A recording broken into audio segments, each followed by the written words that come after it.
ये कहानी है एक छोटे से गांव की जहां मिट्टी के घर थे, हरे भरे पेड़ थे और लोग सादगी से रहते थे। उसी गांव में रहता था एक छोटा सा लड़का। नाम था दीपक। दीपक बहुत गरीब था, लेकिन उसका दिल बहुत साफ था।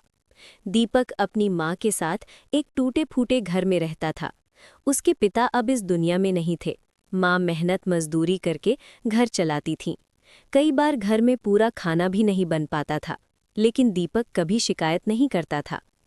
एक दिन माँ ने उदास होकर कहा, बेटा, आज घर में बहुत कम अनाज बचा है।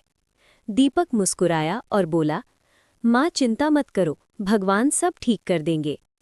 उसी दिन दीपक गांव के रास्ते से गुजर रहा था। तभी उसकी नज़र जमीन पर पड़ी एक चमकती हुई चीज पर गई। वो झुका और देखा, वो सोने का सिक्का था।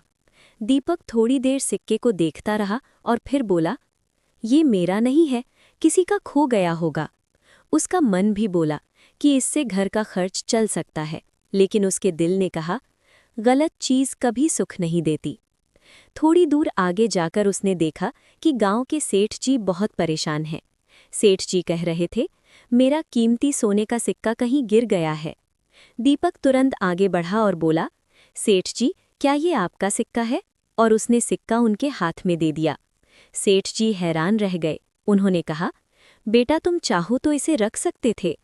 दीपक ने सिर झुकाकर कहा, गलत चीज रखकर मुझे खुशी नहीं मिलेगी।